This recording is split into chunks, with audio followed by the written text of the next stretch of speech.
Okay, so today's video is a bit more mainstream, I guess you want to put it.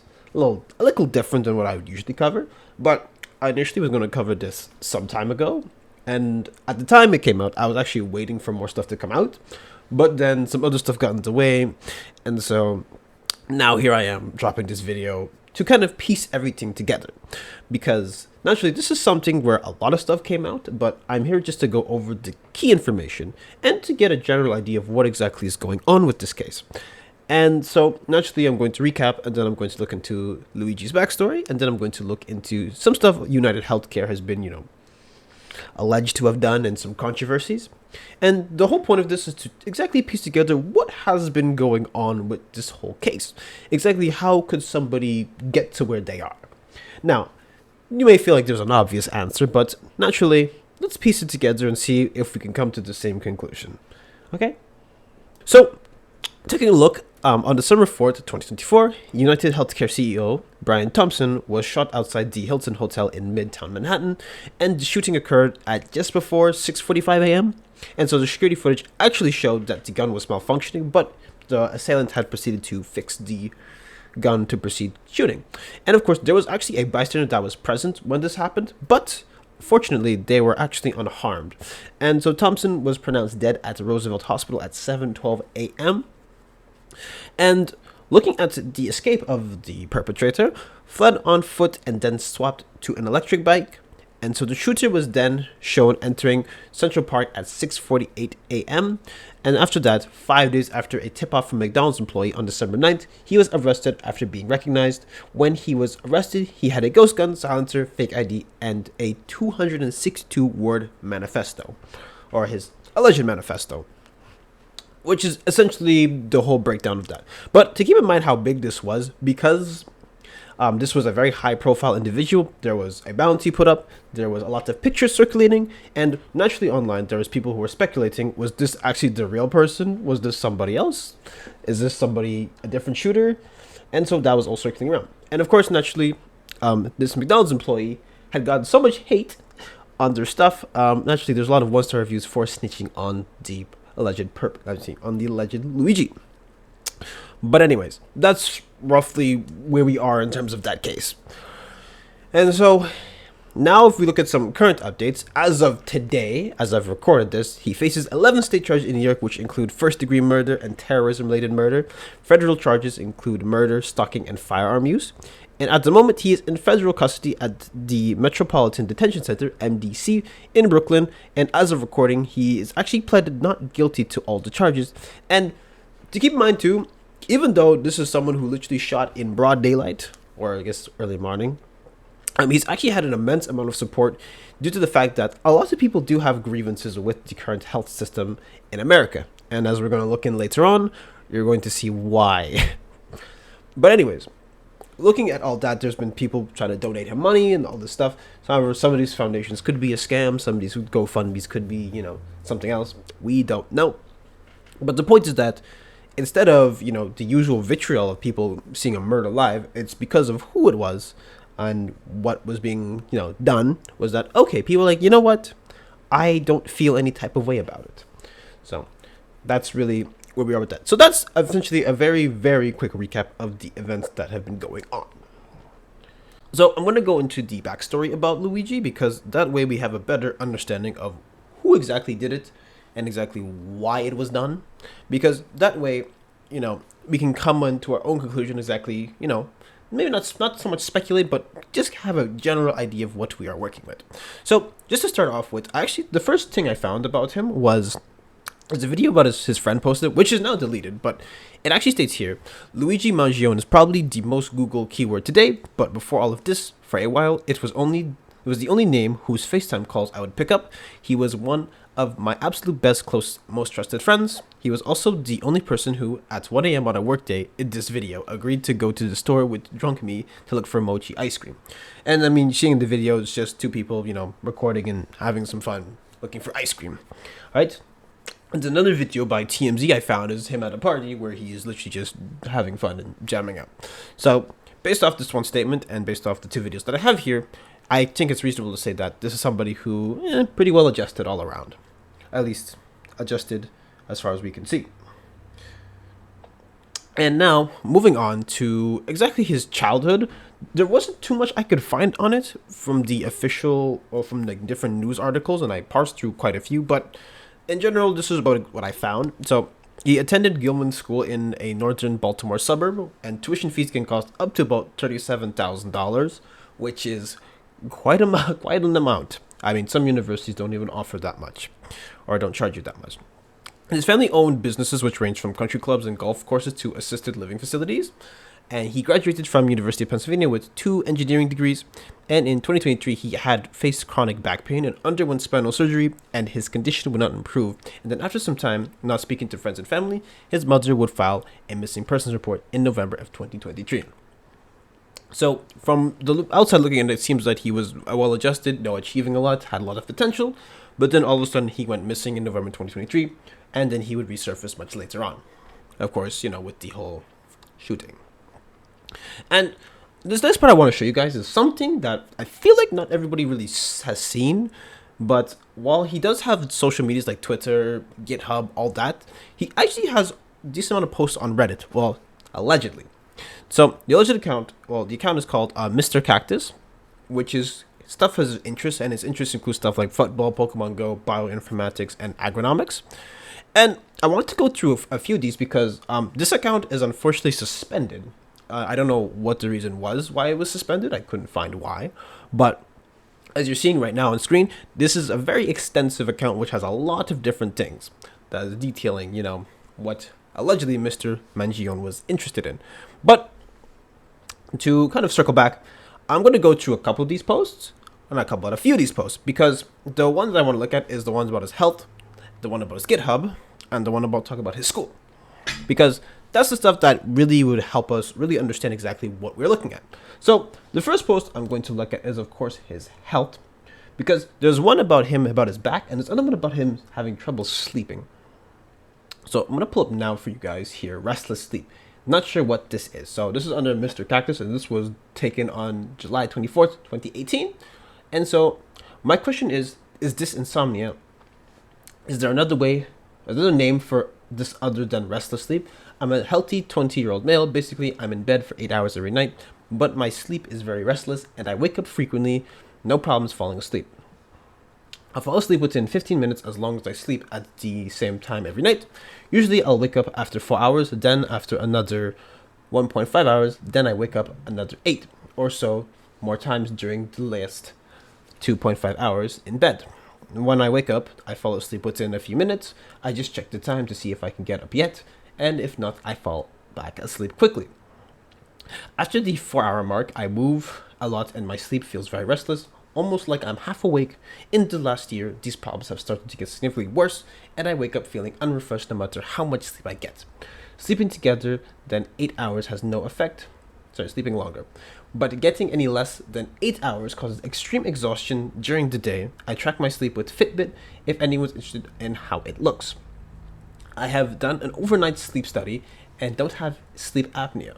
A few other things I do: 0 caffeine, 0 alcohol, nicotine, exercise regularly, 0 stress, sleep at the same time every night, TLDR, and his TLDR is at the bottom. But essentially, he was having trouble with sleeping, so I'm not entirely sure what it is, and I would not know what it is, but that's one of his posts about his health that he posted.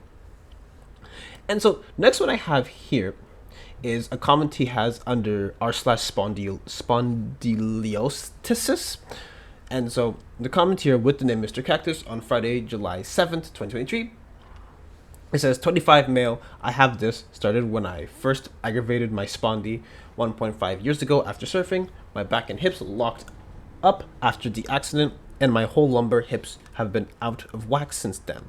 Something is probably putting pressure on the sacral nerves, not that invert the groin, but not quadra equina. If there's anything tight in your hips, maybe check out with a personal trainer or personal physician, something like that. Not to scare you, but as of last week, this intermittent numbness has become constant. I'm terrified of the implications because, well, so as previously stated, he has had health issues. So this account kind of really aligns up with what the issues he was facing, along with other things that has been mentioned. Now, the second thing I want to look at is his GitHub. And you might be asking, oh, why do we want to look at his GitHub? It sounds kind of irrelevant. Well, actually, I mean to inform you that this GitHub actually it actually links straight to his account. But let's look at it first. Let's look at the post first. So here it says, sounds like you're talking about inheritance. This might help. He links to a document. So I use series of subclasses for the autonomous programs. For example, there's a one base autonomous class that instantiates all the motors and servos from which each autonomous program inherits. There's one class for a simple parking program with subclasses for red and blue that only need to override one or two methods. The code on GitHub is here if you're curious. My classes begin with Talbot. So I actually took a look at this GitHub here, and it links exactly to his GitHub, and I even looked up when this was posted. So this was posted on March 12th, and I decided to take a look at it, and it actually was posted around the same time in March 2016. So it would really appear that Mr. Cactus is very much tied to Luigi Mangione, unless somebody else somehow got to this account and linked to him and premeditated something from 7 or 8 years ago. And lastly, looking at the University of Pennsylvania, or at least this post on July 18th, 2017, it says here, I'm lofting bed in high rises. I'm just wondering if anyone has ever done this, and if Penn provides lofts, I could seem to find any info on the website. So I was just asking some general information. So what do you have here exactly? Well, we have here is somebody who has a very extensive Reddit history, and whoever pieces together had actually determined that, well, this looks like it's linked to him.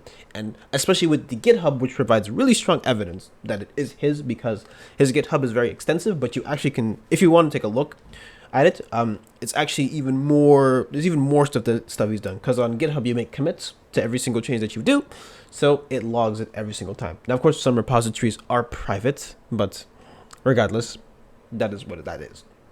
So overall, it seems like somebody who's living kind of a regular life. Sure, it might be privileged to some people or comfortable to some people, but still, how he did what he did, we don't know, or why he did it, we don't know. But either way, now I want to take a look at United Healthcare controversies, just really quickly, because they are rather extensive. And so real quickly, I'm going to look at Brian Thompson, however, and just really quickly to get an idea. So he actually had worked for the insurance company for about 20 years as a CPA, or a certified public accountant, and he has actually been the CEO since 2021. And he actually oversaw the growth across United Healthcare's global employer, individual, specialty, and government benefits businesses. So he basically saw lots of the logistics when it came to this company. And just quickly, so a few of the big controversies that I found was there was apparently Medicare overbilling. So United Health was accused of overbilling Medicare by inflating diagnosis to receive higher payments from the Medicare Advantage program, which led to whistleblower lawsuits and investigations by the US government. There was the SEC investigation and backdating of stock options. So the company faced a major investigation into the backdating of stock options, which resulted in CEO William McGuire's resignation and a significant financial settlement. And the final one, which is one of the biggest ones that's been circulating lately, is the claim and denial rates and AI issues. So United Healthcare has been criticized for denying nearly double the industry average claims and using faulty AI algorithms to automate denials, leading to frustration among patients and healthcare providers. And even here, this photo has been circulating around, but if you look at the bottom, United Healthcare has about 38%, allegedly, 38% of denial rates, which is absolutely insane to even have an allegation of it being that high. That means not close to 50, but a good chunk of people are getting denied their insurance. And mind you, this is the biggest healthcare insurance company in America. So the majority of people are not getting their health care, or at least a good chunk of it, which is kind of insane, allegedly. So I want you to take that into account. So overall, this is a company where the ex-CEO definitely had an idea, because he had been at the company for 20 years and he had to have some idea of going on. And especially because he has a background in accounting.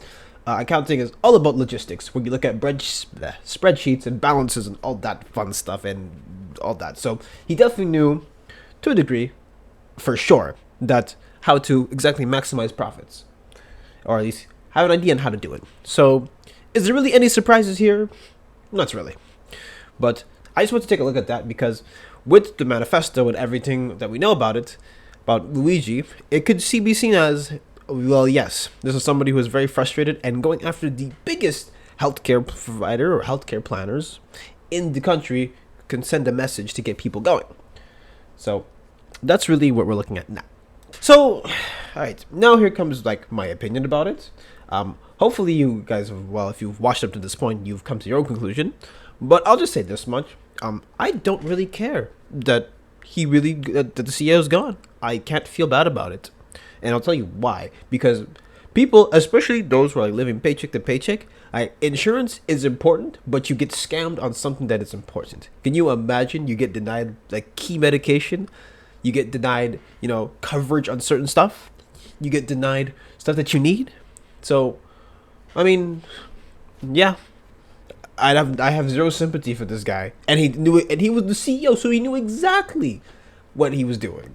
There's no way he was, not being able to understand what was going on. And in general speaking, from what I hear about, especially about American insurance, is that the companies are so predatory to the points where they will find any small reason. I mean, just go on like Reddit or something, you'll find countless stories about people getting denied for the smallest stuff. And some people have to outsource or whatever, or unless you even the people who have money get denied their insurance. That is how insane it is. So, like I said, I'm gonna be condoning the shooting, but come on. Eventually, if you screw people over enough times, somebody's gonna come out and retaliate, and that's exactly what this was. So, I guess I feel bad about it. I mean, he knew exactly what he was doing, and he was literally going to like I believe he's going to like a shareholders meeting or something along the lines. So maybe he was going to figure out how exactly to maximize even more. But close to 40% denial is really something to think about. But anyways, so overall, I'll say this: piecing together the puzzles myself, this seems to be someone who, I don't know, was really well adjusted, but then something finally clicked, and they said, "Hell, I have to do it." So, with the amount of support that they've gotten, I mean, it seems that the public is in their favor. So, unfortunately, that's about it for me today. And, just keep in mind that, it's pretty rough world we live in, so that's about it, that's for me. But, if you enjoyed this video, make sure to like, comment, and subscribe, and follow my socials down in the description below. And yes, I'm officially back to making content again, so I hope to see you in the next video. See ya!